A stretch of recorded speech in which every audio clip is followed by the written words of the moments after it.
The American left has gone mad. As we continue to see left-wing loons call for Oprah Winfrey to run against President Donald Trump in 2020, an aspiring actress says Harvey Weinstein used Oprah Winfrey and Naomi Campbell to dupe her into thinking he would help her with her career. But all he did was use her as a sex toy. British actress Katie Ann Noble said last month that she was head over heels impressed when she first met the pervert Harvey Weinstein at an event in London because he was hanging out with supermodel Campbell and had the mega media star Oprah swinging off his arm. Your Newswire reports, after meeting Weinstein for the first time in London, Noble brought along her _showreel_ to his hotel room when she met up with him again in Cannes in February 2014. During their second meeting, Noble alleges Weinstein used promises of career advancement to lure Noble to his hotel room, where he forced himself on her. Instead of watching Noble's reel, Weinstein allegedly began to touch her whilst discussing getting her connected with a modeling agency in London. The indecency ended in the bathroom where Weinstein allegedly made Noble perform sex acts in front of the mirror.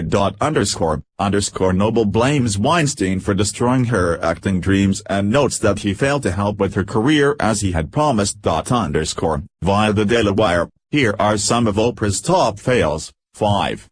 Golden Globe Awards speech. Hollywood and the mainstream media promoted Oprah as brave following her speech at the 75th Golden Globe Awards, but, as Shapiro pointed out, what the hell kind of risk was she taking? Shapiro told Fox News' Martha McCallum, she was standing in front of an entire town filled with sexual abusers and harassers. She said nothing about it for 20 years, she was being cheered by people who said nothing about it for 20 years. And there she is pretending that she's leading the fight. Oprah did not lead a fight against the culture of sexual misconduct in Hollywood, and she cannot use the excuse of "I was afraid of what it might do to my career," because she is one of the biggest people in media, she has little to fear. Shapiro continued, "Well, I was under the impression that most of us agreed with that stuff when this stuff first broke," and she lauded the Hollywood Foreign Press Association. Where were they reporting on the sexual harassment and abuse scandal for the last 20 years? It was literally their job to cover Hollywood, and yet it took The New Yorker and Ronan Farrow to uncover all this stuff. Where was the Hollywood Press Association that was receiving such plaudits at the hands of Oprah Winfrey, again, a woman who was good friends with Harvey Weinstein, being cheered by Meryl Streep, a woman who gave a standing ovation to Roman Polanski? 4. Oprah suggests Americans are racist, even if they do not have ill will toward black people. In a 2013 interview with CNN's Anderson Cooper, Oprah Winfrey and Forrest Whitaker, stars in The Butler, strongly hinted that Americans were racist, even if they do not have any ill will toward the black community. Winfrey said, "People don't feel it's race because people don't call it race. A lot of people think if they think they're not using the N-word themselves, they physically aren't using the N-word themselves, and do not harbor ill will towards black people, that it's not racist. But to me, it's ridiculous to look at that case and not to think that race was involved." 3.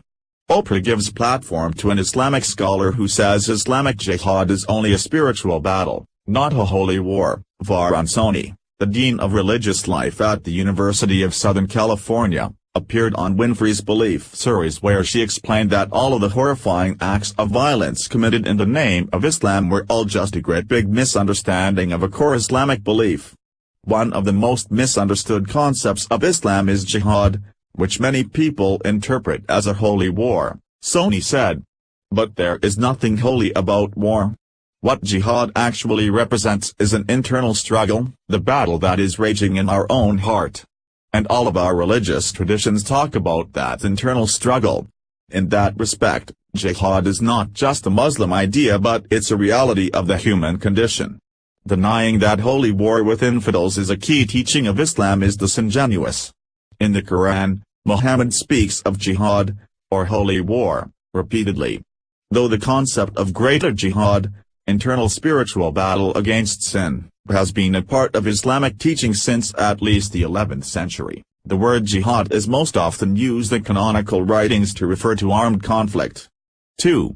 Oprah makes absolutely not true racism allegations against a store clerk in Europe. Winfrey, the most powerful woman in the world, accused the clerk at a small store in Europe of being racist towards her but refused to offer any identifying information of the alleged incident. Eventually, the store and the clerk were discovered and they said Winfrey was a liar. This is not true. This is absurd. I would never say something like that to a customer. Really, never. Good manners and politeness are the alpha and the omega in this business, the woman told Sonntag's Blick. It is absolutely not true that I declined to show her the bag on racist grounds. I even asked her if she wanted to look at the bag, the woman said. I didn't hurt anyone. I don't know why someone as great as her must cannibalize me on TV. If it had all taken place as she claimed, why has she not complained the next day at the wedding of Tina Turner with Trudy Getz, my boss? She was there also at the Turner wedding as a guest. I don't understand it.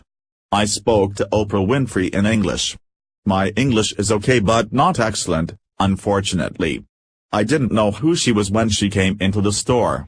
That wouldn't have made any difference if I had. Winfrey tried to get out of the incident, which could have ruined that poor girl's life, by giving a bogus apology in which she did not actually apologize for her actions, but apologized for the story getting blown up, for which she, of course, was responsible. 1. Oprah says older generations just have to die to solve the problem of racism. In a 2013 interview with the BBC, Winfrey said that entire generations just have to die to cure the problem of racism. After Winfrey told the BBC's Will Gompertz that she thought that racism has gotten better, Gompertz asked Winfrey if she thought the problem was solved. Winfrey responded, "Of course problem is not solved. You know, as long as people can be judged by the color of their skin, problem's not solved. As long as there are people who still, there's a whole generation, I say this, you know, I said this, you know, for apartheid South Africa, I said this for my own, you know, community in the South, there are still generations of people, older people, who were born and bred and marinated in it, in that prejudice and racism, and they just have to die." Noble thought, obviously, this man has something amazing in store for me, she said during a teary-eyed press conference in Manhattan to discuss the sex trafficking lawsuit she filed a day earlier against Weinstein in Manhattan federal court. Instead, Weinstein used promises of career advancement, fortune and fame to lure the actress to his hotel room in Cannes, France, where he forced himself on her. She said. "I felt completely played," she said. Oprah Winfrey and sexual deviant Harvey Weinstein with unknown actress not Katie and Noble. Reports are pointing to the terrifying fact that Oprah and Campbell both told her Weinstein could jumpstart her career, although all us common folk now know that this man's predatory behavior was the best-kept secret in Hollywood for decades. If true, then what Oprah did was pimp out this poor woman to Weinstein. She is as sick as Weinstein, if not worse, since she claims to have been the victim of sexual abuse herself as a child. Oprah Winfrey and Harvey Weinstein at the 20th Annual Screen Actors Guild Awards at the Shrine Auditorium on January 18, 2014 in Los Angeles, California. This woman should be nowhere near the White House, or the office of the president. Giving away cars to your audience members and constantly gaining and losing weight isn't a qualification to run a nation. Please share if you think this sexual predator enabler should be in prison instead of in the White House. Follow us on Facebook at Freedom Daily.